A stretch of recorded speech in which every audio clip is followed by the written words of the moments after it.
Cette semaine, Plein Écran compte les jours avant la sortie de l'iPad annoncée pour la fin mai en France. La machine a déjà signé 1 million de ventes aux États-Unis, mais auprès de qui exactement ? Nous sommes allés voir comment les marques et les géants de l'e-commerce vont s'approprier la machine, remarquable support pour la pub et la vente en ligne.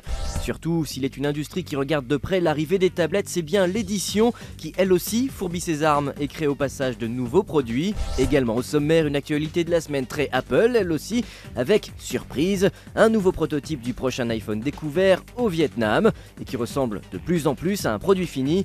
Et l'arrivée de Square, une application et un petit appareil qui permettrait de transformer son smartphone en terminal de paiement pour carte bancaire. Plein Écran, saison 6, épisode 33, ça commence maintenant.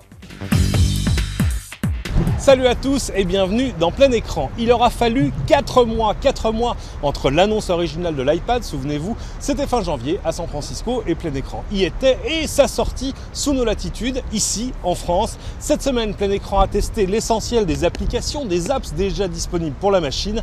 Nous avons également rencontré les professionnels que la sortie de ces nouvelles tablettes intéresse. Le but avoué de cette émission, vous permettre de prendre votre décision.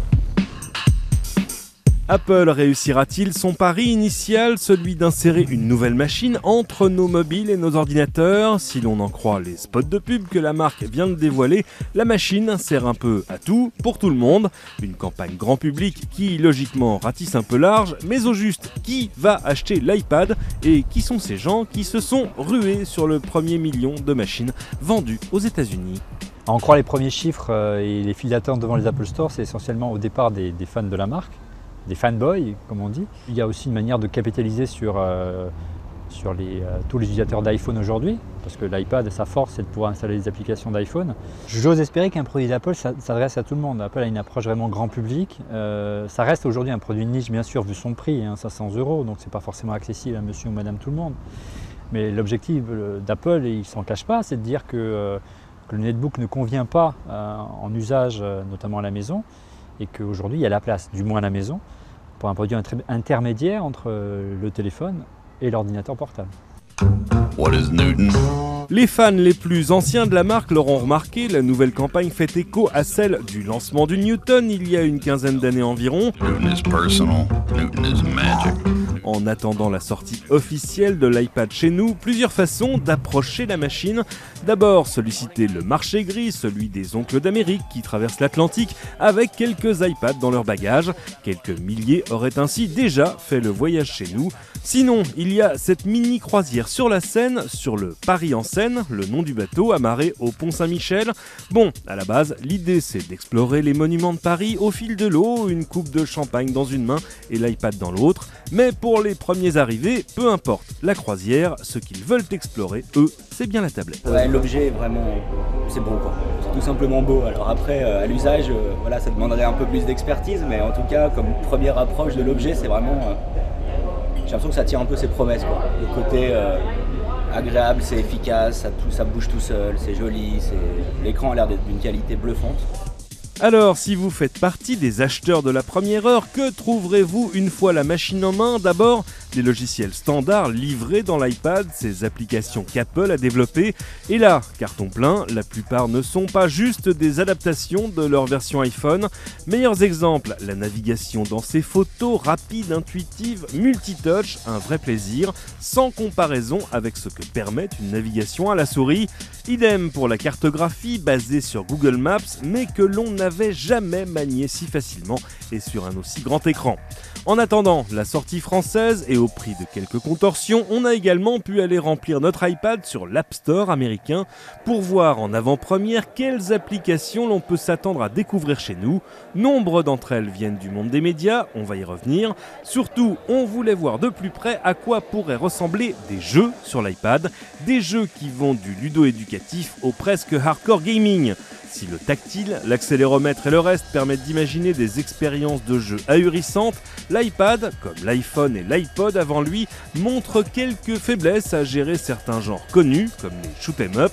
Rien à redire sur les graphismes de cet Iron Man 2 par exemple, c'est en contrôlant le personnage, en le déplaçant, en tirant que l'on se rappelle pourquoi paddle et joystick ont été créés à l'origine. Chez Gameloft, spécialiste du jeu mobile qui fêtait ses 10 ans la semaine dernière, on compte, dur comme comme fer sur l'iPad, l'une des premières plateformes mobiles généralistes où le jeu ne serait pas qu'une pièce rapportée. Aujourd'hui, on a pu jouer avec des téléphones, ou on a pu jouer de façon beaucoup plus statique avec des ordinateurs ou la télé. Mais là, tout d'un coup, vous avez l'écran, vous jouez avec l'écran, et ça change tout. Donc pour moi, c'est vraiment une nouvelle étape. Ce qu'on constate, c'est que nos jeux se vendent très très bien sur iPad.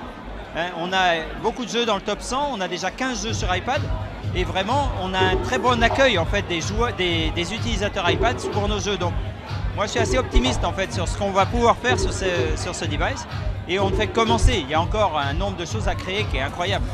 On passe à un monde plus adulte. Bienvenue chez Pure Agency, l'une de ces agences qui développe des applications mobiles pour des marques, des médias et des annonceurs, des professionnels qui se demandent déjà ce qu'ils vont pouvoir proposer sur l'iPad. Finalement, l'iPad, c'est un petit peu cet appareil qui surprend tout le monde, puisque l'iPad, personne n'en a besoin, et à partir du moment où on l'a eu entre les mains, on ne peut plus s'en passer. Aujourd'hui, l'engouement et les prévisions de vente de l'iPad montrent que ça va devenir quelque chose de très très gros. Par exemple, pour Pure Agency, aujourd'hui les commandes qu'on a autour de l'iPad sont aussi importantes que celles qu'on a autour de l'iPhone qui existe depuis 3 ans.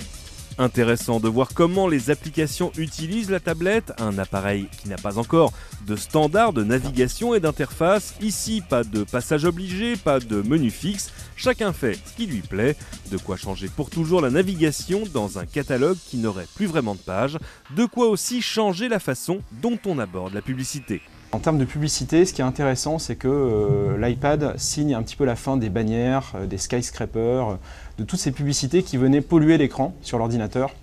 Aujourd'hui, en fait, on s'immerge dans la publicité de façon volontaire. Là encore, quand on est sur un magazine, qu'on est en train de lire sur un iPad, on arrive sur la page de la publicité, on va décider de retourner son iPad, et là, on va rentrer dans une découverte en images, en vidéo, et toute la publicité est embarquée dans l'application. C'est-à-dire qu'on n'a pas à quitter l'application dans laquelle on était pour aller voir la publicité. Et à tout moment, on rebascule son iPad et on reprend le fil de sa lecture. Et ça, c'est quelque chose qui est complètement nouveau, puisque c'est beaucoup moins agressif pour l'utilisateur de l'iPad. Et tout ça tombe décidément très bien, Apple va justement se lancer dans la pub pour remplacer intelligemment, c'est promis, dans ses applications. Il ne manquerait plus que l'iPad ne nous fasse aimer la réclame. On continue d'explorer ensemble toutes les applications de l'iPad, un peu en touriste, ceci juste après tout le reste des actus techno de la semaine. Après l'affaire de l'iPhone égaré dans un bar, voilà qu'un autre prototype semble plus avancé et qu'il aurait été trouvé au Vietnam. Pas de quoi en apprendre beaucoup plus sur un combiné dont on sait déjà presque tout, sinon que nos nouveaux amis vietnamiens ont été jusqu'à désosser la bête pour y découvrir le même processeur A4 co-designé par Apple et que l'on trouve dans l'iPad. Autre avancée, la résolution de l'écran 4 fois meilleure que dans les modèles précédents, de quoi valider la rumeur qui dit que l'appareil pourrait être baptisé iPhone HD. On devrait en savoir plus le mois prochain quand Apple annoncera officiellement la bête.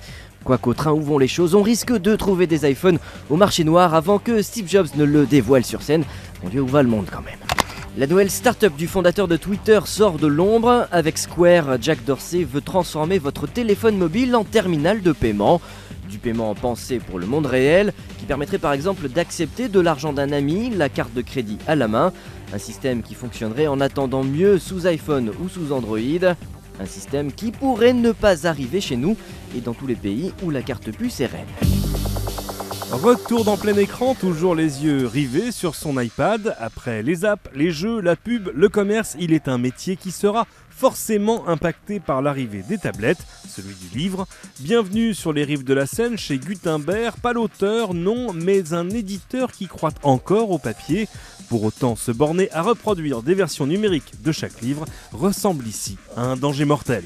Transposer simplement le livre papier signifie pour les éditeurs de cliquer sur un bouton entre la version imprimée et la version numérique. C'est-à-dire qu'ils ne servent pas à grand-chose parce que beaucoup de gens aujourd'hui sont capables de cliquer sur des boutons, y compris les auteurs. Alors pourquoi pour un auteur céder 50% de ses revenus potentiels à un éditeur qui ne fait que cliquer sur un bouton? Donc je pense, malheureusement pour les éditeurs, que demain, ils n'auront plus les droits numériques comme ils pensent pouvoir les maîtriser aujourd'hui. La solution dit Gutenberg, c'est justement la valeur ajoutée, faire du livre une œuvre numérique, un livre augmenté, avec des vidéos de l'auteur ou une narration à l'écran et en audio par exemple. C'est un don de pouvoir passer inaperçu. Un livre qui serait aussi vendu différemment, comme ce recueil de nouvelles, dont chacune est désormais un épisode proposé à part, de quoi aussi maintenir le prix du livre, là où le numérique risque fort de le faire baisser. Aujourd'hui, les éditeurs sont prêts à faire une ristourne de l'ordre de 25% entre le livre papier, le livre imprimé et sa version numérique à l'identique. Tous les sondages le montrent, les lecteurs attendraient plutôt entre 50 et 75%. Et là, les éditeurs se disent qu'ils ne peuvent plus vivre. Le hiatus entre les deux peut se résoudre, à mon avis, en réfléchissant à l'augmentation qu'on peut apporter au livre, c'est-à-dire pour les éditeurs, de donner à nouveau une véritable valeur ajoutée à leur travail. Une machine à lire des bouquins, mais pas seulement, tous les médias de l'écrit se verraient bien sur une tablette. On aime beaucoup les applis de nos confrères de NPR ou de la BBC, on reste plus perplexe devant l'édition iPad du Monde par exemple, un produit plus cher que l'édition papier mais sans vraie valeur ajoutée, une nouvelle version éditons dans les cartons. Surtout, s'il est un média qui a trouvé en l'iPad chaussure à son pied, c'est forcément la BD, les mangas, toutes ces pages en couleur. Et là, le gagnant par chaos technique, c'est Marvel, l'éditeur américain, qui a numérisé une partie de ses collections pour les rendre lisibles sur l'iPad. On peut même, sans sortir de l'application, acheter de nouveaux épisodes des aventures de son super-héros préféré à $2. Plus sérieux, et dernière question, la productivité. Si Apple a sorti un clavier amovible pour l'iPad, si l'on peut y installer un traitement de texte ou un tableur, peut-on vraiment y travailler? En clair, mon iPad peut-il sérieusement remplacer un ordinateur portable? On peut éventuellement produire des choses avec l'iPad. Et on aura certainement des surprises avec le large réservoir de développeurs qu'il y a aujourd'hui autour de l'iPhone et aujourd'hui de l'iPad. Mais avant tout, c'est un produit de consultation, c'est un produit de divertissement. Voilà, c'est pas un produit pour travailler en clair. En fait, si l'on ne peut pas lui reprocher de ne pas être un ordinateur à clavier, le vilain défaut de l'iPad, c'est qu'il n'est pas encore une machine entièrement autonome. Même pour le configurer la première fois, il faut le connecter à un ordinateur doté d'iTunes. Idem pour copier musique, vidéo, photos, bref, comme un gros baladeur. Dommage pour une machine qui pourrait n'avoir besoin de personne. Alors, faut-il craquer pour l'iPad entre son prix, ses qualités, ses défauts de jeunesse et des applications dont on ne voit aujourd'hui que le début? C'est à vous que revient le verdict. Dites-vous bien que vous pouvez aussi vous laisser le temps de voir à quoi ressembleront les réponses de la concurrence. Dites-vous surtout que chez Apple, le meilleur attend souvent la version 2. Voilà, cette fois, cette émission est terminée. Merci à toutes de l'avoir suivi. On espère qu'on vous aura aidé à savoir si oui ou non il vous faut un iPad. Cette émission, vous pouvez la retrouver en intégralité en podcast sur www.tf1news.fr ainsi que sur iTunes. Excellente semaine à tous.